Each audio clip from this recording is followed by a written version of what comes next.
Let's play a game. We're going to play a game called What Would You Do? I believe there's a TV show called that. I don't know if they still make it. But what would you do? Let's say you killed somebody and you were going to be executed. And your execution date is coming near. And you ask the warden, you say, hey, warden, since I'm married, can I have relations with my wife before I die?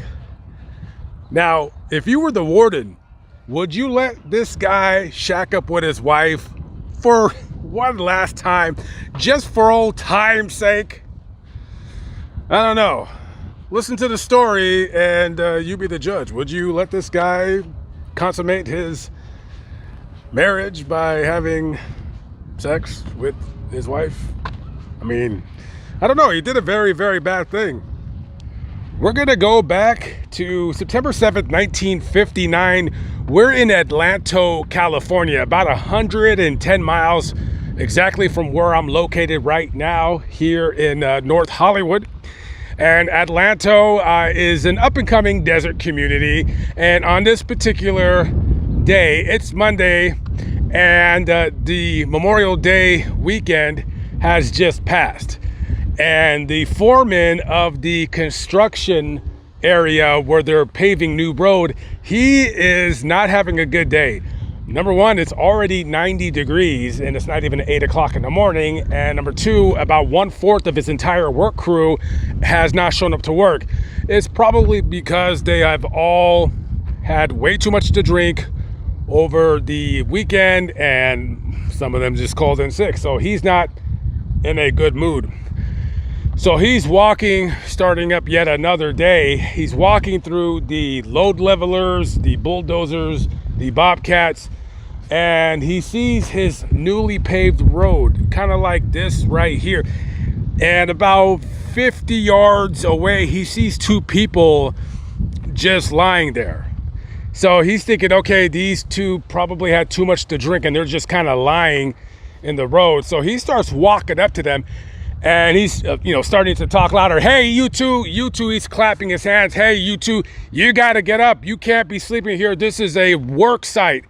He gets closer and he can see that one is a man, one is a woman. And as he gets even closer, he realizes they're not sleeping, they're dead. Now, the first sign that he could see that they're dead, well, number one, it smells terrible. Number two, they have already started to turn black and their faces have started to bloat and take on something that is not human. Immediately, him and a couple of his workers jump into the truck and they head to the closest CHP office, which is about 6 miles away in Victorville. They get to the CHP office and they said, there's 2 dead bodies at the work site down where we're at. Now, CHP, they tell them this isn't our jurisdiction. So they tell them to just go back and wait for the San Bernardino County Sheriff's Office. They radio that office and they said this guy came in here and said that there's 2 dead bodies, go check it out. So a couple of deputies from the San Bernardino County Sheriff's Office, they make their way out to Atlanta and they get to the construction site, and as they get to the bodies, they can tell and smell that these 2 are in fact dead. And they can't really tell what they used to look like because they probably don't look the same anymore, but they can kind of still see that they both look to be in their mid to late 20s. The guy's wearing a white sports shirt and gray trousers. They're both fully dressed except for the lady. She doesn't have any shoes on. She's wearing a gray sleeveless dress and she has beige nylon stockings on it. So they radio for the cavalry to come out. So detectives, crime scene investigators, they come out and they start fanning out the area. So they're looking at these 2. Upon further investigation, they can see that the lady, she has a tattoo on the middle of her thigh, but they can't make out what the name is. It says something like sleek or skill, or so. They can't tell what it says. And there's blood on the guy's crotch area of his trousers. So they're thinking, okay, did this guy get shot in the private parts or what have you? But they can tell that the cause of death was gunshot wounds to the head. And they can also tell where the bodies are, that, by the blood, that they have been killed right where they lay. They didn't get drugged anywhere. They look in the bodies and they see that there's a half a smoked cigarette and a Zippo lighter, a silver Zippo lighter, and that's it. They search the bodies and they don't see a wallet, a purse, any kind of identification. They immediately fingerprint the two because they're starting to turn black, and they want to get those fingerprints because if they decompose anymore, they may not be able to lift them. So as they're loading the bodies into the van, the guy has underneath him a crumbled up piece of paper. And so they grab the paper and they undo it, and there's an address somewhere in Hawthorne, California, somewhere on East 120th Street. So the investigator, he calls the radio, the headquarters, and tells them to call Hawthorne Police Department and have them check out that address because the address is written where there's a homicide. Now, the stranger thing is yet to come. So they're looking for any clues as to what took place. There's 45 caliber shells not very far from the body. There's also 32 caliber shells. Now here's the weird thing. So they look over here and they notice that there's some soda bottles lined up together, and a couple of them have been shattered. So now they're thinking to themselves, did these guys come out here to target practice before they lured these two out here and then they killed them? And they look over here and there's more soda bottles. So they're thinking, like, what the hell? Murders in that area, I mean, they happen, but it's not like how they were happening in Los Angeles. And these two, they don't know what their names are. They don't even know their ages. They don't look like bums. They can't really tell. They just look like two regular people. So this murder, this double murder, would make the evening news in Los Angeles and in the Mojave Desert area.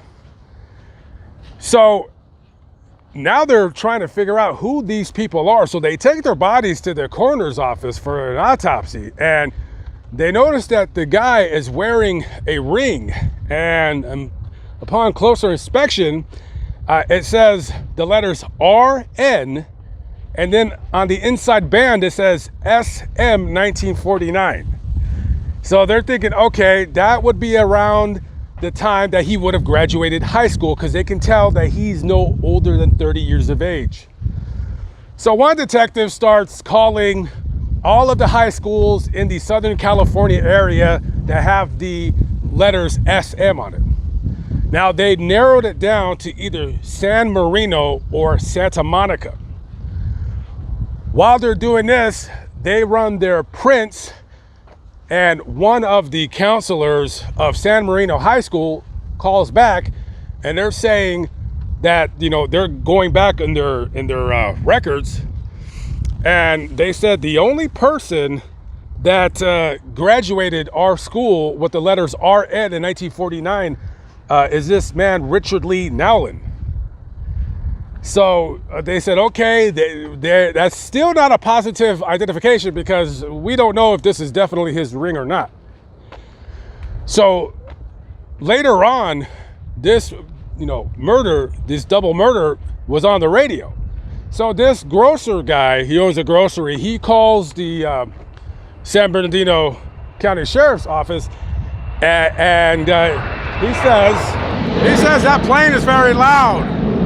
Yeah, not the best cemetery to do stories in. Anyways, so he goes down to the San Bernardino County Sheriff's Office and he says, hey, I was listening to the radio and they were given a description of what the two bodies that were found down in Atlanta were wearing. He says, I think those two came into my grocery store about 2 days ago, and they were accompanied by two men. They looked kind of mean. One was about 5'8", maybe he was in his 40s, and he had dark hair. Other guy was taller, maybe about 5'10", 5'11". He was younger, probably in his late 20s. And the two that were with them, it was both a man and a woman, who I think might be the two people that you guys found murdered. They looked like they were kind of nervous. They came in and they bought some soda. They bought a couple 6-packs of soda. So that would kind of make sense that these people are in fact the ones that came into a store. But that doesn't really tell us exactly who they are. So later on, their identities, their fingerprints would come back, and they would both be identified as Richard Lee Nolan and Patricia Skeen. Now, both of these people, they had criminal records. As a matter of fact, Richard, at the time, was out. He had escaped from a honor camp up in Chino. He had been in and out of prison practically his entire adult life. I mean, name it, he was there. Assault, DUI, forgery, bad checks, drug possession. And Patricia Skeen, she had just got out of jail that last July. She had only been out about 2 months, and she had been in jail. She had just got done serving a year for drug possession. So you had two criminals together, but who shot and killed them? And so this guy, Richard, he was the son, adopted son, of a well-known architect from Pasadena. So it looked like he was afforded everything and anything that you need in life as a kid to make it out and make a positive mark on society. But he chose to make his mark stealing and just doing drugs, the same as Patricia. So while that's going on, the Hawthorne Police Department, they go down to that address down in Hawthorne, and they're talking to this guy, and they could tell that this house, there's some drug using going on. There's like a guy and a girl and another guy, and they just look like a bunch of losers. So they start asking questions as to if they know anything about the two dead bodies up in Atlanta. Now, they're saying they don't know anything. They don't know what they're talking about. And, you know, the police, they start putting the screws to the one guy. And he says, there's a piece of paper with this address on it. So he shows them the paper that was given to them by the San Bernardino County Sheriff's Office. And that piece of paper came from him because he has a notebook with that same kind of paper on it. And he says, man, I write my address to a lot of people, so I don't know who that is. But he starts saying that, you know, there are some people maybe about 4 or 5 days ago here, and they said, do you know anybody that came here that was wearing gray pants? And a girl, she had a short, kind of short brown hair. She was wearing a gray dress. And he says, yeah, they look familiar. He says, I'm thinking that was them that were here. They came with this girl, Sandra, that I know. And they said, Sandra who? He said, Sandra Grounds. Okay, Sandra Grounds, okay. And she was with a guy named Sam. I don't know his last name, but they came here with those two. And they told us that they were going to go out to Las Vegas because the two people that I don't remember their names, but that they were going to get married or something like that. And they were talking about how they were going to fund their little vacation by pulling a bunch of robberies as they were going out to Las Vegas. So they start, you know, looking for this Sam and Sandra character. Now, as snitch, because we don't like snitches, unless, you know, for stories like this, then it helps me out. So a snitch, a police informant, they had told the police, because they knew who this Sandra Grounds character was, they said that because of the shootings that her and her boyfriend, this guy that she was hanging around with, that they were heading to Mexico. So they contact the Mexican police down there, and they send them their pictures, and they said, we're looking for these two guys. So the same snitch, I guess they got some kind of reward because they came back and they said, oh, I know exactly the motel where they're at. They're at this motel, that motel, blah, blah, blah. So they contact the Mexican police again, and then they go to that motel, and they get a key to open the door, and guess who's there? It's Sandra Grounds. And this guy right here, Lawrence Garner. Now, I guess he gave a fake name to that guy, saying his name was Sam. His name was Lawrence Christopher Garner. So the Mexican police, they arrest him, and they end up kicking them out of Mexico. So they are transported to Nogales, Arizona, where they're picked up by deputies, and they're taken back to San Bernardino County for questioning. Now, it didn't take too long for Lawrence to break down and confess to the double homicide. Now, Sandra is saying that she didn't know what happened. She was in the car, she heard shooting. So basically, Lawrence breaks it down. This guy, I don't even think he denied killing them. So they said, why'd you kill Richard and Patricia? He says, well, like, we were all, looking for drugs. That's what we did. And we were on our way to Las Vegas. We were just going to go, just for, vacation or whatever. And he says, I killed Richard because we had committed a couple robberies. Number one, I was worried that he was going to snitch because I didn't like the way he was talking. But primarily, I killed him because he was an arrogant snob SOB, and I didn't like him. He came across that he was better than me, and I didn't like that. So, I decided I was going to waste him. So I made up this ruse about us, going target practice shooting. So, we got some soda. We went out to the desert, and we shot a couple bottles. And then I turned around and I shot him in the groin, and he falls and starts like crying out. And I stood over him and I shot him in the face. And as I was doing that, Patricia ran and to hold him, they were boyfriend and girlfriend. And she's like cradling him in her arms, and he decides to go ahead and just shoot her too. For no reason. Just because he didn't like the guy. That was it. It wasn't over money. It wasn't over sex. It wasn't over him cheating. No, it was just, he just simply did not like this guy. That was all there was to it. So they charge him and Sandra with the double murder. And the prosecutor in the case, they're going for the death penalty. And they try him and Sandra. Sandra ends up getting life in prison. I'm pretty sure she didn't do life in prison, considering she's technically not the one that committed the crime, but they charged her as being complicit with Lawrence. So Lawrence is found guilty by a jury, and he's sentenced to die in California's gas chamber. Now, back in those days, it didn't take too long to go ahead and, put you down. There was no waiting 30 years to, for this to happen, for that to happen. You were probably going to get executed, and it was going to happen within only about a matter of a couple of years. So remember, here comes another plane.